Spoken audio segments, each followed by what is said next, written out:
Pernah tidak kamu perhatikan, kalau kita jalan-jalan ke mall atau taman, sekarang ini rasanya ada dua kubu orang tua.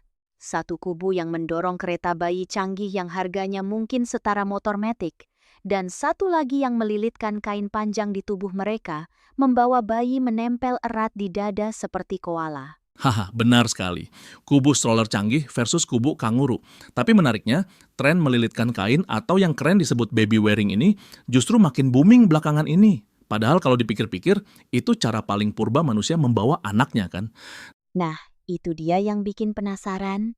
Di era teknologi di mana kita punya ayunan otomatis, kursi getar, sampai robot pengasuh, kenapa kita justru kembali ke metode menempelkan badan ini?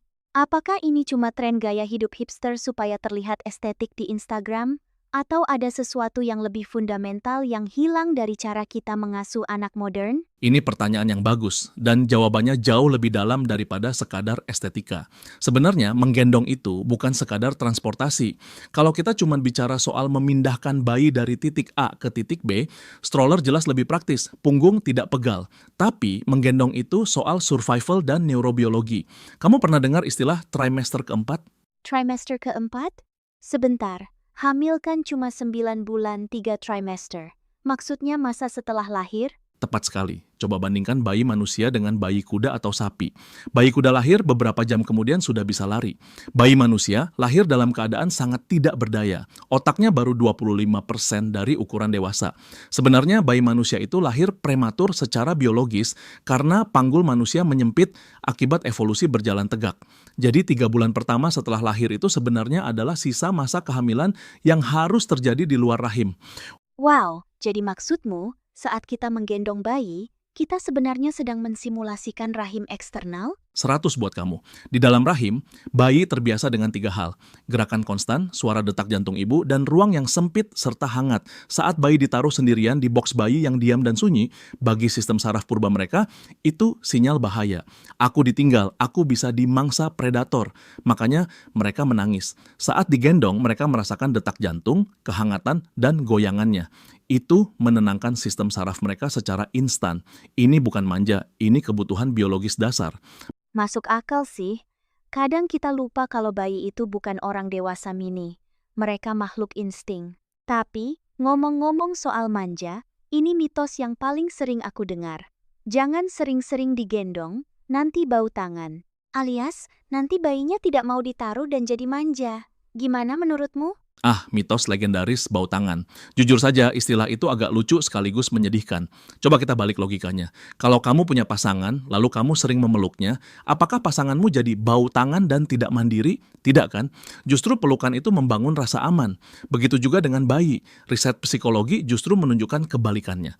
Bayi yang kebutuhan kedekatannya terpenuhi di masa awal, yang sering digendong saat menangis, justru tumbuh menjadi anak yang lebih mandiri dan percaya diri. Kok bisa begitu? Bukannya kalau ditempel terus dia jadi ketergantungan? Bayangkan tangki bensin, kasih sayang dan rasa aman itu bensinnya. Kalau tangkinya penuh, mobilnya berani jalan jauh. Kalau tangkinya kosong, mobilnya mogok atau tidak berani kemana-mana. Menggendong itu cara tercepat mengisi tangki rasa aman bayi. Ketika mereka merasa, oke, ada orang dewasa yang melindungiku, otak mereka berhenti memproduksi hormon stres kortisol dan mulai membangun koneksi saraf untuk belajar. Jadi, bau tangan itu sebenarnya tanda bahwa orang tua responsif, bukan tanda bayi manja.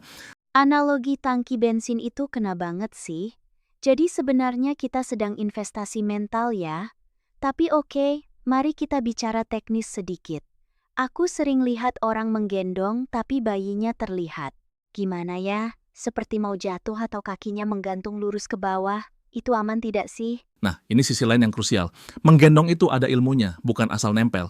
Ada prinsip keamanan dan ergonomi. Kamu pernah lihat orang digantung pakai tali di bagian selangkangan? Pasti sakit dan tidak nyaman kan? Ngilu membayangkannya. Nah, itu yang terjadi kalau kita pakai gendongan yang tidak ergonomis, di mana kaki bayi menggantung lurus ke bawah. Tumpuan beratnya cuma di area genital. Posisi yang benar itu namanya M-shape atau posisi katak. Lutut bayi harus lebih tinggi dari pantatnya, sehingga tulang paha tertopang sempurna dari lipatan lutut ke lipatan lutut. Ini posisi alami bayi, dan ini sangat penting untuk mencegah displasia panggul. Jadi M-shape itu kuncinya ya. Lutut lebih tinggi dari pantat. Lalu bagaimana dengan posisi wajah? Aku sering lihat bayi digendong menghadap depan, membelakangi penggendongnya supaya bisa lihat dunia. Itu boleh? Ini topik yang sering jadi perdebatan panas. Secara umum, untuk bayi di bawah usia tertentu, menghadap depan atau front facing out itu tidak disarankan dalam durasi lama. Pertama, tulang belakang bayi itu bentuknya C, melengkung. Kalau dihadapkan ke depan, punggungnya dipaksa tegak atau bahkan melengkung ke arah berlawanan mengikuti dada kita.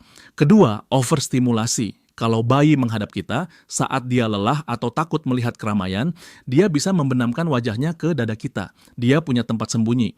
Kalau menghadap depan, dia dipaksa menghadapi dunia tanpa filter. Tidak ada tombol pause. Wah, benar juga. Kita saja orang dewasa kalau di keramaian kadang butuh me time atau menunduk sebentar. Bayangkan bayi dipaksa nonton bioskop dunia nyata tanpa henti. Kasihan juga ya. Betul. Menggendong itu komunikasi dua arah. Saat bayi menghadap kita bisa mencium kepalanya yang ngomong-ngomong melepaskan hormon oksitosin buat kita juga. Kita bisa melihat ekspresi wajahnya, kita bisa ngobrol. Itu bonding yang luar biasa. Ada pertukaran energi di sana. Oksitosin, hormon cinta itu ya? Berarti menggendong ini juga terapi buat orang tuanya dong, bukan cuma buat bayi? Sangat, ini yang sering dilupakan. Menggendong itu bisa mengurangi risiko depresi pasca melahirkan, postpartum depression. Kenapa? Karena saat bayi tenang, ibu merasa kompeten. Aku bisa menenangkan anakku. Perasaan berdaya itu penting banget buat ibu baru. Plus, tangan kita jadi bebas. Kita bisa makan, bisa baca buku, bisa kerja tipis-tipis, sambil tetap memenuhi kebutuhan bayi. Itu life hack yang menyelamatkan kewarasan banyak orang tua. Setuju. Kebebasan dua tangan itu kemewahan luar biasa bagi orang tua baru. Tapi B, kalau kita tarik lebih luas lagi, fenomena baby wearing ini kan seperti antitesis dari budaya modern yang serba cepat dan berjarak. Apakah menurutmu kembalinya tren menggendong ini adalah sinyal bahwa kita mulai sadar kalau teknologi tidak bisa menggantikan sentuhan manusia? Itu poin yang sangat filosofis dan menurutku iya, kita hidup di zaman yang semakin teratomisasi. Kita terhubung secara digital, tapi kesepian secara fisik. Menggendong bayi adalah pengingat fisik yang brutal, namun indah tentang ketergantungan manusia satu sama lain. Kamu tidak bisa multitasking secara emosional saat ada makhluk hidup menempel di dadamu. Kamu dipaksa untuk hadir. Di dunia yang menuntut kita untuk selalu produktif dan cepat, menggendong memaksa kita melambat mengikuti ritme napas bayi. Itu bentuk perlawanan yang lembut terhadap budaya hustle culture. Perlawanan yang lembut. Indah sekali bahasanya. Jadi, menggendong bukan tanda kemunduran karena tidak pakai alat canggih, tapi justru kemajuan kesadaran ya. Betul, teknologi terbaik untuk bayi manusia adalah tubuh manusia lain. Tidak ada kursi goyang seharga puluhan juta yang bisa meniru ritme langkah kaki ibu atau ayah.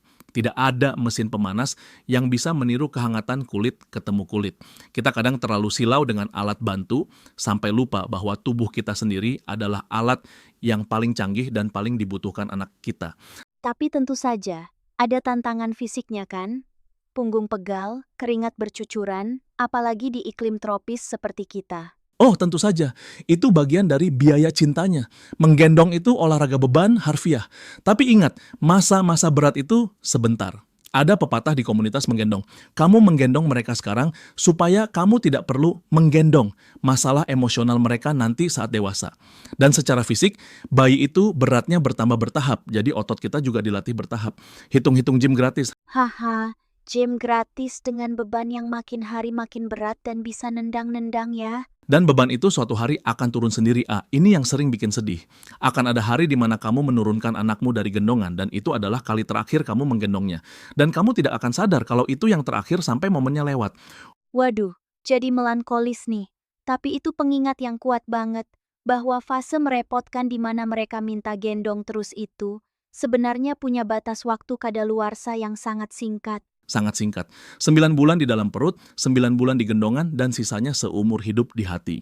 Jadi kalau ada pendengar yang sekarang sedang merasa lelah, punggungnya mau patah karena si kecil minta gendong terus saat masak atau saat kerja, cobalah ubah perspektifnya.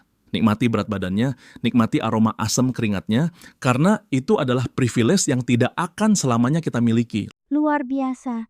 Dari sekadar kain jarik atau buckle carrier, kita bicara sampai ke filosofi waktu dan eksistensi manusia. Jadi kesimpulannya, menggendong adalah jembatan transisi dari rahim ke dunia luar, pondasi kemandirian, dan investasi emosional jangka panjang. Tepat sekali. Dan jangan lupa, lakukan dengan aman. Pelajari tekniknya, pastikan saluran napas bayi terbuka, pastikan posisi kakinya M-shape, dan yang terpenting, nikmati detak jantung yang saling bersautan itu. Karena tidak ada suara yang lebih menenangkan di dunia ini selain itu. Terima kasih banyak untuk diskusi yang sangat membuka mata ini. Rasanya setelah ini aku ingin melihat para orang tua yang menggendong anak mereka di jalan dengan pandangan yang berbeda. Bukan sekadar orang tua yang kerepotan, tapi arsitek yang sedang membangun jiwa manusia masa depan. Sama-sama, mari kita dukung para orang tua untuk lebih percaya pada insting purba mereka. Bagi Anda yang sedang mendengarkan sambil menggendong si kecil, tarik napas dalam-dalam, cium keningnya, Anda sedang melakukan pekerjaan besar. Terima kasih sudah mendengarkan, sampai jumpa di episode berikutnya dengan topik yang tak kalah menarik. Sampai jumpa.